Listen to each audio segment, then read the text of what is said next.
Calgary zone. 15 seconds left. Nail-biting time. Conroy wins the draw. Into the regular. He's sitting the board. Back for the puck continues behind the finish. Corey has it. Corey with seconds left. Passing in front. The pass doesn't work. It goes down the ice. Just to the empty net. They score! You can put it in the league column. The Flames are Western Conference champions. Yeah, baby! Of course, the great voice of Peter Maher, the longtime broadcaster of the Calgary Flames. Welcome, guys, back to the show that I use, Puck Drops here. We are continuing with the revisitings. I've had to take a break the last few days just because of circumstances, but we're coming back to the revisiting. We revisit teams and explain how they made it to the Stanley Cup final along the last 19 years, but what went wrong in not winning the championship. And we are reviewing the 2004 Calgary Flames in a year that was an end of an era, an end of a brutal, rough, enforcer type era, and the lockout would come and then would become the new speed type game. But look at the Calgary Flames, who were more of a speed team in a rough and tumble type league. In Calgary Flames, we look at the roster. Actually, first we'll look at the standings. And this was a team that was 42, 30, and 3. And ended up being the 6th seed in the league. They played the 3-seeded Vancouver Canucks. And with that, they would play a less experienced but deeper Canuck team. But we're not of a high seed that could compete with like a President's Trophy team like the Red Wings, so we thought. But the players, of course, of the roster were guys like Blair Betts, who's a center from Edmonton, Chris Clark, a winger, Craig Conroy, who became a playoff hero through a bunch of those games later there, Sean Donovan, Marty Gelinas, who we had highlighted before. He was on the 2002 Carolina team. He comes to the Flames, and he brings his experience. Josh Green and Jerome McGinley. Jerome McGinley, the captain, had a sensational year that season. One of the great players in National Hockey League history. The Canadians scored in that playoff year, in that year in general. He ended up scoring an insane amount throughout 41 goals, 32 assists for 73 points. The 41 goals alone was sensational for a player of his stature who was a good player, became an absolute legend down there in Calgary. Chuck Kobasu, another good player, Matt Lombardi. He had been on a bunch of other teams before as a young player. Dave Lowry, Lions, D. McCammond was a guy who had been to the playoffs a lot as well. Van Niemanen, the former Flyer. Jason Morgan, Marcus Nielsen, Gustav Olawa, Steve Reckenbrecht, Oleg Sapkin, Chris Simon, Martin Sundberg, and Stefan Yeo. On defense, they had their defensive leader, Mike Commodore, Brendan Evans, Andrew Ferentz, who was a young defenseman. They would later become a great player in the Boston Bruins teams that would contend about 6 years later. Jordan Leopold, Dennis Gauthier, Tony Leidman, Steve Monador, Robin Regier, and Rhett Warner. The goaltenders they had a lot of. They had Roman Turek, who was a stalwart with the great St. Louis Blues teams that were had previously. Denny Saburin, Jamie McClellan, and the great elite Mika Kiprusoff, who was a young goaltender taken in the 90s, but came to his absolute prime in this playoff year, the Finn did. They entered, as we said, sixth, and they played the Vancouver Canucks in that playoff year. And against the Vancouver Canucks, it was a 7-game series for the ages. It started in Vancouver in GMP General Motors Place, where the Canucks had the advantage and they had the motivation. They got 22 shots on goal on Mika Kiprusoff, and the Calgary Flames got 29 shots on goal on Darren Cloutier. But it was 2:34 into the first period that Martin Roshinsky scored to make it 1-0 for the Vancouver Canucks. Sammy Salo, who was a young player who would later be on the Canuck team for a long time, 3 minutes later would make it 2-0 Vancouver. It was another power play goal. And that was it for the first period. For the second period, it was Chris Simon, 4:38 in. We made it a power play goal for the Calgary Flames to make it 2-1. And Oleg Saprikin, 5:06 into the second, tied the game on another power play goal. For the third power play goal of the hockey game, it was Henrik Sedin, his brother, 12:47 into the second with 7 minutes left to make it 3-2 Vancouver on another power play goal. Matthias Oland, with 3 minutes left in the second period, scored the first even strength goal of the series, making it 4-2 Vancouver. Brendan Morrison, 5:26 into the third, would make it 5-2 on another power play goal. Kristof Olawa, 6:16 into the third, a minute later, would cut the lead in two for the Calgary Flames, 5-3. But that was it. That's all she wrote in Vancouver, and the Canucks will take a 1-0 series lead. Vancouver, trying to go back to the Saddledome, up 2-0, would be taken apart by a much better job of goaltending by Mika Kiprusoff. 24 shots by the Calgary Flames on Gauthier, and they scored 2 of them. 26 shots by the Canucks on Mika Kiprusoff, and they only got 1 to go. The Canucks converted on 1 of their 5 power plays. The Calgary Flames had 5 man advantages, but scored no goals. It was Jarome Iginla's first goal of the playoffs, 3:06 into the first, that made it 1-0 Flames. Matt Lombardi, 2 minutes later, would make it 2-0 Flames. And Matthew Lombardi's goal would end up being the game winner. 9:41 into the second, Marcus Naslund would score in another Canuck power play, but that was it, and the Calgary Flames took a much-needed tie back home to Alberta. I went to the Saddledome, and a similar situation arose with another 2-1 game, but the score was flipped. It was Gauthier being magical, and Kiprusoff, who had a great game, spoiled by the loss. Calgary had 31 shots on Gauthier. They only scored 1 of them. The Canucks had 25 shots on Mika Kiprusoff, scoring 2 goals. It was Chris Simon for the Flames again, his second goal of the playoffs, 1:04 into the second period, as no goals were scored in the first. Then a minute later, Marcus Naslund would score for the Vancouver Canucks on yet another Vancouver power play. And in the third period, the young Matt Cook, future Penguin, before of his notoriety, would score a minute and 29 into the third session, and it was the game-winning goal, giving the Canucks a 2-1 series lead heading into the fourth game of the playoffs against the Calgary Flames.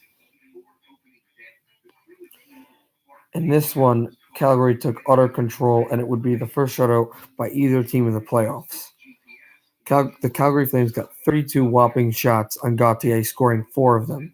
The Canucks had 20 shots on Mika Kiprusoff. Kiprusoff stopped them all.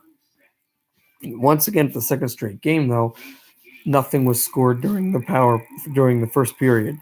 The Calgary Flames had a sensational penalty kill. The Canucks had 8 power play chances, but no goals scored.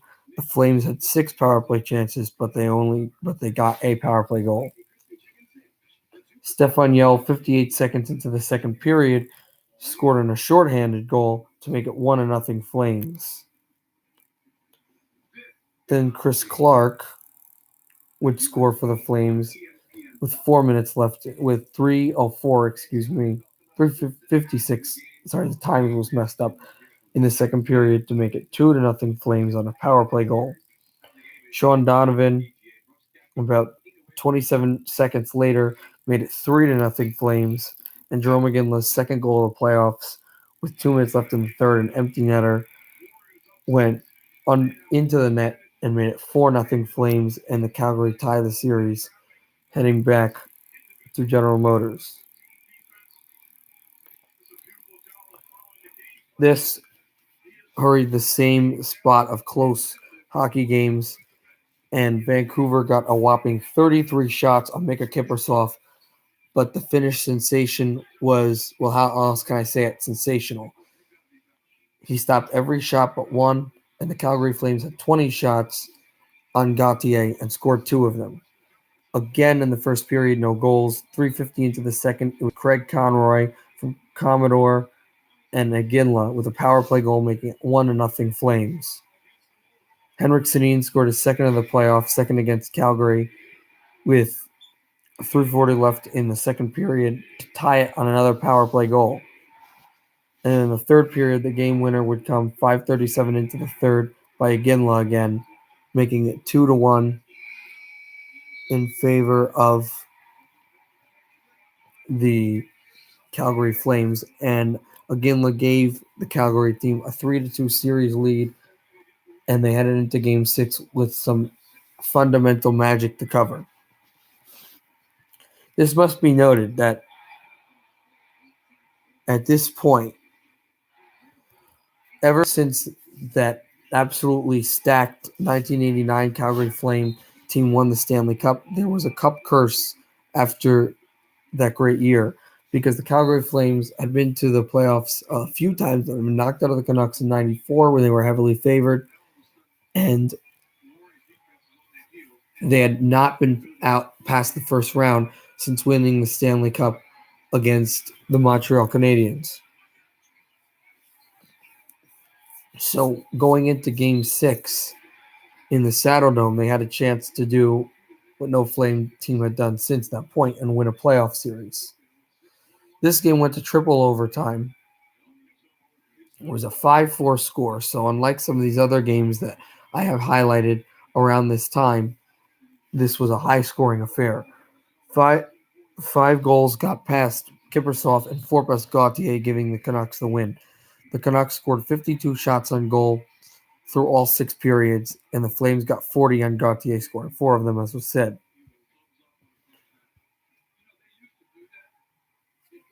The box score, and it was May who scored first. Brad May, the former Sabre, who scored first for the Vancouver Canucks. Then Brendan Morrison making it 2-0 on another power play goal.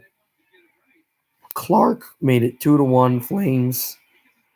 Marty Gelinas made it 2-2, and Nieminen made it 3-2 Calgary, but the Canucks came storming back. Daniel Sedin got his first goal of the playoffs. Jaakko Ruutu made it 4-3 Canucks, and then the Flames came back and tied Game 6 to the delight of their crowd. And it was Nieminen again. And then the overtime winner would be scored by Sanderson. In triple overtime, Morrison, Sanderson got the other goal. Morrison scored the triple overtime magic against the Calgary Flames in Game 6, forcing this wonderful series back to General Motors for a deciding Game 7 in British Columbia.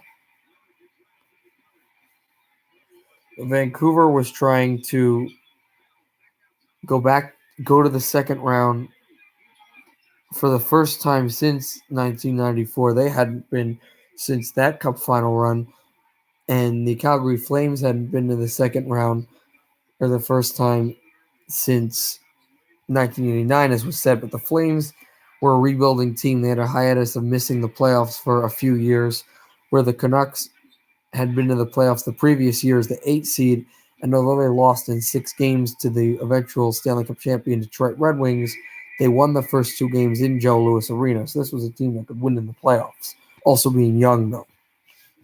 This one went to an overtime, but only one overtime. Vancouver got 28 shots on goal on Mika Kiprusoff, and Calgary got 28 shots on goal on Gauthier. Calgary got 3 past Gauthier and Vancouver got 2 past Kiprusoff. Again, in the first period, there were no goals. In the second period, it was the 4th goal of the playoffs, 4th goal of the series by Jerome McGinley. With 7:10 left, the Calgary Flames took a 1-0 lead. Matt Cook got a second goal of the playoffs, 7:32 into the third, making it 1-1 in Vancouver. Then 10:14 into the third, Iginla made it 2-1 with the power play goal. And then an amazing sequence was happening. The Canucks had dealt with a few icings by the Calgary Flames trying to get into their empty net, which they had for the last 2 minutes open, but nothing doing for Calgary. And there was a neutral zone faceoff, but the puck got banked all the way behind the empty net off the stick of Iginla, and the fans in the crowd were starting to believe that this series was over for Vancouver. And a jersey was thrown on the ice, and the booing and the screaming was starting, but as Naslund moved it behind the boards, moved it behind the boards, the Canucks started to race with numbers. They had the extra attackers, and Iginla tried to swipe the puck again, which probably would have ended the game, but it broke his stick, and Iginla was skating along without a stick that was functioning correctly. And so Allen was able to give it to Naslund, who poked it right off the pad of Kiprusoff and right to Matt Cook with 6 seconds left to tie the game at 2 to send it to overtime. But it was short-lived because a minute 25 into that overtime period, Marty Jelena got a short side shot directly on the goaltender, Gauthier, and made it 3-2 Flames and sent the Flames to the second round for the first time since 1989. The Calgary Flames, though, would then end up playing the Detroit Red Wings, the President's Trophy champion Detroit Red Wings, who were just dispatched of the Nashville Predators, a team who had never been to the playoffs in 6 games. And they were heavily favored was this Detroit team,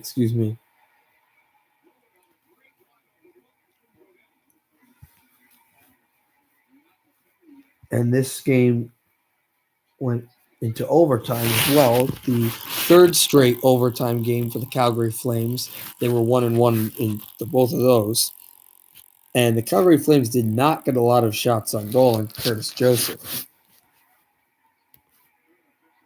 But the Detroit Red Wings got 29 popping shots on goal on Mika Kiprusoff. Kiprusoff stopped every single one except for one, and the Flames got 2 past Curtis Joseph. Again, no goals scored in the first period. But in the second period, it was Robert Lang from Shanahan and Darian Hatcher. 6:14 into the second to make it 1-0 Red Wings. Then with 2:03 left in the second period, Robin Regehr would tie the game for the Flames. Then nothing in the third period, but in overtime, Marty Jelena would play off the pad, similar to what happened in Game 7, and Marcus Nielsen scored off the right side of Curtis Joseph to win Game 1 for the Calgary Flames. Six-seeded Flames would return to Joe Louis Arena, but their fate was not to be the same at all, in any shape, way, or form. The Flames got even less shots than Curtis Joseph. They still got 2 past him, but in a losing effort, and the Detroit Red Wings got 32 shots on Kiprusoff, scoring 5 of them. Again, no goals in the first period. Tomas Holmstrom got his second goal of the playoffs, first in the series, from passes from Nicholas Lidstrom and Pavel Datsyuk, and with 3:02 in the second, he made it 1-0 Detroit on the power play. The captain, Steve Yzerman, 10:06 into the second, made it 2-0 Red Wings from passes from Dadonov and Lidstrom, and Yzerman got his second by passes from Kirk Maltby and Chris Draper, 12:19 into the second, make it 3-0 Red Wings. 13:15 into the second, it was Shane Donovan from Nielsen who cut the deficit to 2 for the Calgary Flames. And then Brett Hull, 14:49 into the third, made it 4-1 Detroit on a power play. And the last goal of the game for the Red Wings was Lidstrom from Hull with less than 4 minutes to play in the third period, another power play goal. Marty Jelena with 1:10 remaining made it 5-2, but it wasn't enough for Calgary, and Detroit tied the series by great plays by their veterans and stars.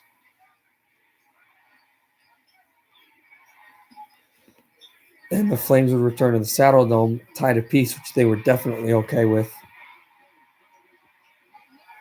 And the Flames were finally able to put some peppering on Curtis Joseph, but continued to fall behind Detroit in the shots on goal category. But they did win the hockey game. They had 27 shots on goal on Curtis Joseph, scoring 3 of them. For the Detroit Red Wings, they had 29 shots on goal on Mika Kiprusoff, but only scoring 2 of them. The first period, there was no score. Once again, Robert Lang scored first in the second period, and once again, it was early, minute 17 in, making it 1-0 Detroit. Then Stefan Yell got the Calgary Flames fans into an uproar of happiness, 3:38 into the second, tying the game. Jerome McGinley, 5:46 into the second, got a power play goal to make it 2-1 Flames, and then Yuri Fisher, 11:44 into the second, tied the game at 2 for the Red Wings. And about 45 seconds later, the game winner was scored by Sean Donovan to make from passes from Niemanen and Nielsen to make it 3-2 Flames. And once again, the number one line wasn't even scoring as much in the Detroit series, but they were finding ways to win hockey games. Then it went back to the Saddle Dome for the last game of the series that would be more than a 1-goal affair. Again, Detroit would have 29 shots on goal, but this time they got 4 past Kiprusoff. Calgary again would shoot 2 goals past Curtis Joseph, and again it was 27 shots, but in a losing effort. In the first period, 26 seconds in, Kirk Maltby scored for the Detroit Red Wings, and that was all for that period. Boyd Devereaux, 3 minutes into the second, made it 2-0 Red Wings. Marty Jelena, 5:45 into the second, cut the lead in half. V.A. Niemanen, 6:03 into the second, tied the game, with the Flames trying to take a 3-1 stranglehold to the toe. But in the third, it was all Red Wings. 10:02 into the third, Matthew Dadonov made it 3-2, and with 24 seconds left, the rookie Zetterberg got his second-year man Zetterberg got his second goal of the playoffs, first in the series, with an empty netter from passes by Brendan Shanahan and Nicholas Lidstrom. So now the series is tied going back to the Joe, and the Red Wings are trying to take that 3-2 series lead. And this was actually after this Game 4. Yzerman was hit in the back and seriously hurt, and that was his last game of the series. Calgary was highly outshot by the Detroit Red Wings, but Kiprusoff put on his standout performance of the season. 31 shots of Mika Kiprusoff, none given out. A shutout for Mika Kiprusoff. 21 shots by the Flames, one given up by Curtis Joseph. It was with 355, left in the second period. Craig Conroy scored to make it 1-0 Calgary, and that was the game winner. No goals in the first period. Nothing in the third. Conroy's goal, the only one, and it gave the Flames a 3-2 series, surprising lead over the defending champion, or not defending champion, President Trophy champion, Detroit Red Wings. And then it would be to Game 6, they would go back to the Saddle Dome with the 3-2 series lead. Detroit got 38 shots in an overtime period as well. This game went to overtime. 38 shots on goal on the Calgary Flames with Mika Kiprusoff, but he stopped every single one. Calgary got 44 shots plus Curtis Joseph. He stopped every single one but one, which was the overtime winner.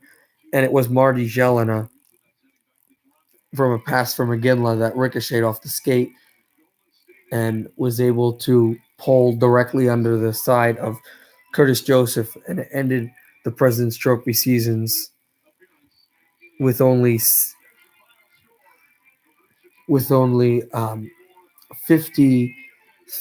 47 seconds left in that overtime period.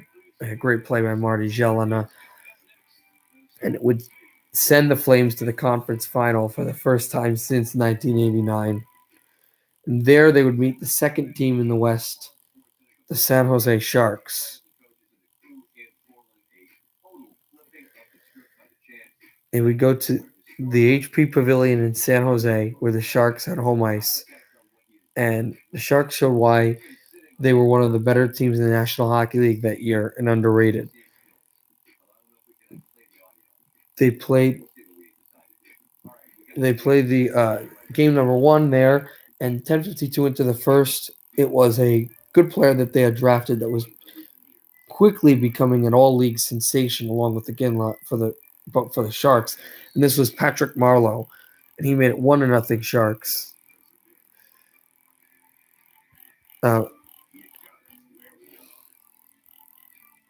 Against the Calgary Flames in this game, though. Then Kristof Oliwa would score. Craig Conroy, 9:26 into the first. Craig Conroy, with 30 seconds left, would make it 2-1 in favor of the Flames. Todd Harvey would tie it 19:02 into the set, with 58 seconds left in the second period. So that going to the third period, tied at 2.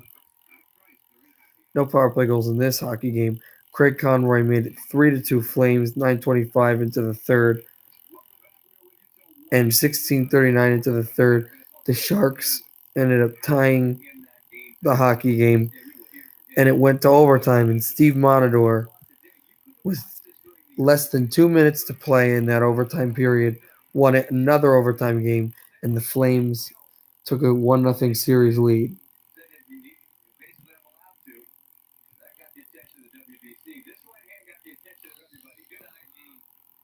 Back to the HP Pavilion they went, the Flames with the 1-0 series lead, trying to go to the Stanley Cup final for the first time at that time in 15 seasons. Calgary got 20 shots on goal on Yevgeny Nabokov, and San Jose had 20 shots on goal on Kiprusoff, but Nabokov couldn't weather the storm of the Flames, and Kiprusoff was up to the task against San Jose. 20 seconds into the first period, Marcus Nielsen made it 1-0 Calgary, shutting up the San Jose crowd. 10:35 in the first, Sean Donovan made it 2-0 Flames. Alan McCauley, 5:26 into the second, cut the lead in half for the Sharks, but that was all for San Jose. 12:35 into the third, V.A. Niemanen made it 3-1 Flames. And less than a minute left later, Jerome McGinley made it 4-1.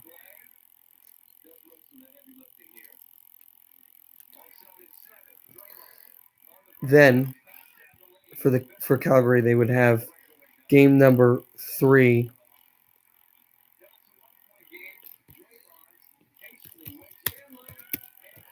And game 3, of course, as I pull it up,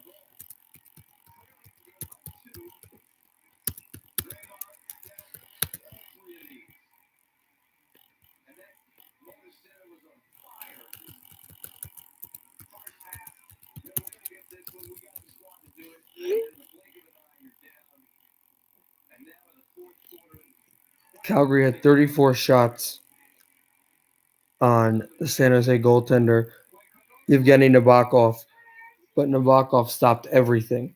San Jose having 24 shots on Kiprusoff.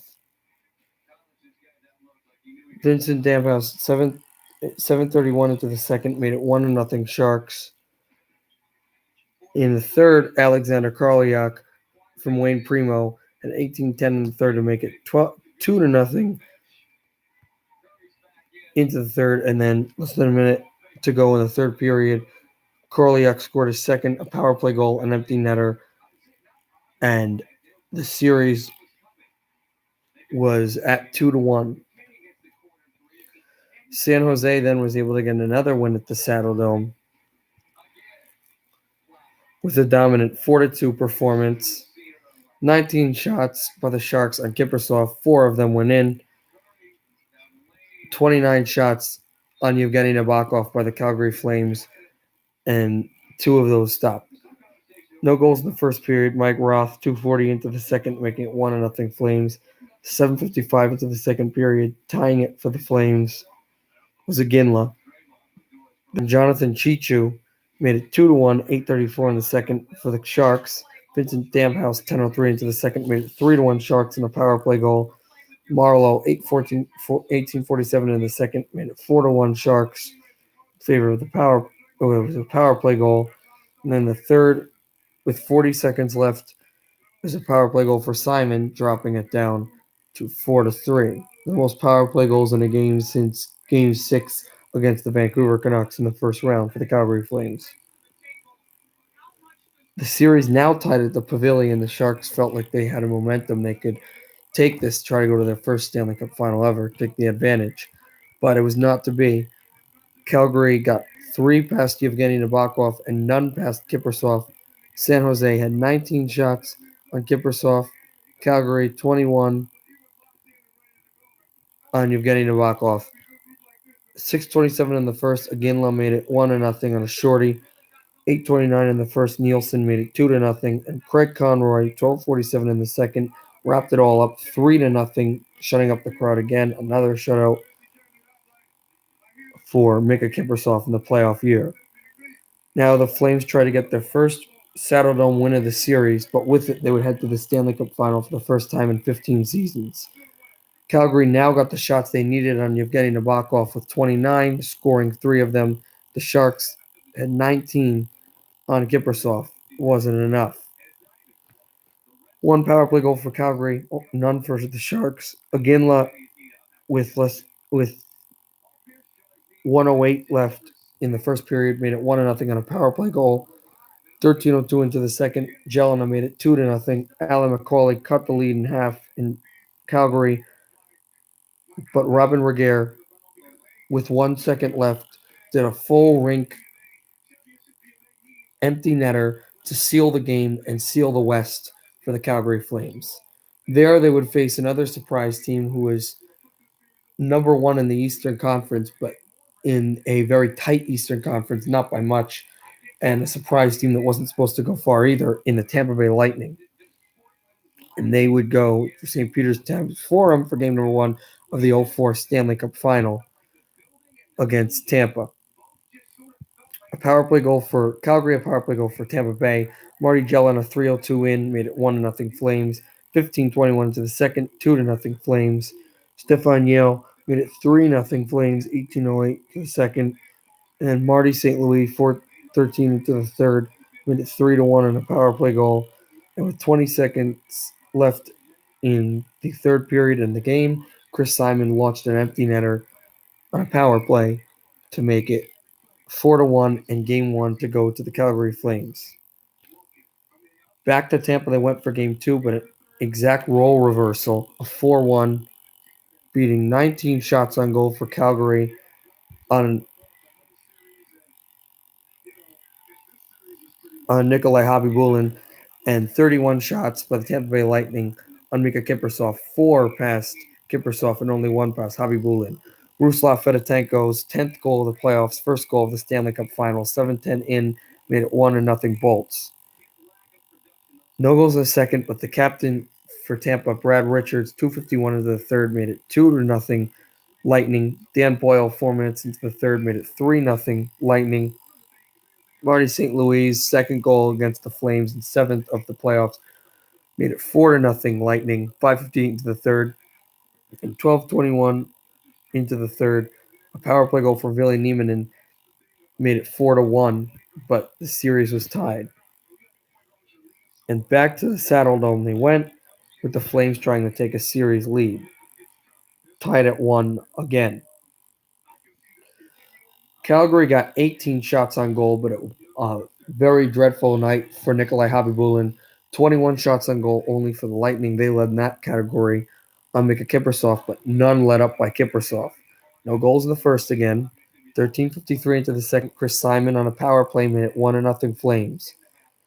With less than 3 to go in the second period, Shane Donovan made it 2-0, and Jerome McGinley, with less than 2 minutes left in the third period, with an empty netter on a power play, made it 3-0 Flames and gave Calgary the series lead. And in Game 4, Khabibulin had the game of his life. Iginla had a great game too. 29 shots on goal by the Calgary Flames on Nikolai Khabibulin. 24 shots on goal on Mika Kiprusoff, but Kiprusoff gave an early one up, 2:48 into the first by Brad Richards in his 10th of the playoff year, and no goals given up by Khabibulin. And so they went back to Florida, tied at 2. A similar situation had happened at the conference final. And as that happened, the Calgary Flames would surge on road ice. This one went to an overtime game, and Calgary had 36 shots on Khabibulin, and Tampa Bay had 28 shots on goal on Kiprusoff. 2:13 into the first, another early goal, another power play goal for the Calgary Flames. It was Marty Gelinas, his 8th goal of the playoffs. Marty St. Louis scored his 8th goal of the playoffs with only 34 seconds left to tie it. In the second period, 15:10 in, Iginla made it 2-1 Flames, and 37 seconds into the third period, Freddie Modin tied the game on a power play. And in overtime, 14:40 in, Oleg Saprikin's third goal of the playoffs won the game for Calgary, and the Flames headed to the Saddle Dome with the chance to win the Stanley Cup.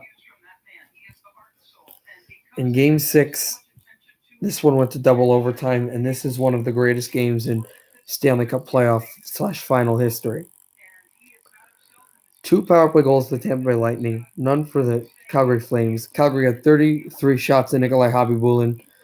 Tampa had 27 shots in Kiprusoff and won the game. No goals in the first period. Richards again scored first for the Lightning, 11th goal of the playoffs, 4:17 in, a power play goal. Chris Clark, 9:05 into the second, tied the game for the Calgary Flames. And then Brad Richards, 10:52 into the second goal of the game, 12th of the playoffs, made a power play goal, 4th against the Calgary Flames for the 2-1 for the Lightning. And then Marcus Nielsen, 70-49 into the second, made it 2-2. Later in the third, 10 minutes left, there was a drive up ice, and right to the stick, the puck was wedged by Iginla to Marty Gelinas, very similarly to what happened in Game 6 against the Detroit Red Wings 2 rounds ago. And the puck wedged under the pad of Nikolai Habibulin, and he stopped it. But further replay looked like Marty Jelena might have crossed the goal line with the puck, and still to this day, Calgary Flames fans, Lightning fans, and fans of the NHL will debate on and off if Jelena's puck never crossed the goal line. But the referees did rule in John Tortorella and Nikolai Habibulin's favor that the puck never did cross the goal line. So the game went to double overtime, and 33 seconds into double overtime, as Taylor poked the puck across, Marty St. Louis was able to take a bad poke check by the Flames on a line that was not trying to move the puck quickly across and not getting it out, and St. Louis ripped it over the side of Kiprusoff, sending the series to 7. And it went to Tampa, and again, it would come out to an unlikely hero, and it would not be against the Flames. And the shots on goal, amazing defense played. There were not many shots on goal. Calgary finally had the edge of shots on goal. Two shots, on Nikolai Habibulin, and Tampa had 15 shots on goal, Mika Kiprusoff, but it wasn't enough for Calgary. 13:31 into the first, Ruslav Fedotenko made it 1-0. Tampa on a power play goal. And then in the second period, about around the same time, a minute and a half later, but around the same time, Ruslav Fedotenko made it 2-0, his second goal of the game. And 9:21 into the third, Craig Conroy got a power play goal for the Flames, cutting in half. But that second Fedotenko goal ended up being the game winner.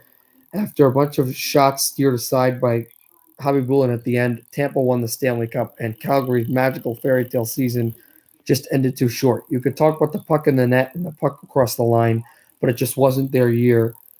And the Calgary Flames have been past the first round once in that time period, and they haven't been past the conference finals since. You could say it's the curse of 04.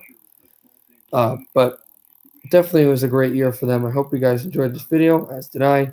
So have a good night. Happy hockey, everybody. The next one we'll be doing is the 2006, Edmonton Oilers, to the other side of Alberta. We'll look at them. So have a good night, everybody, and happy hockey.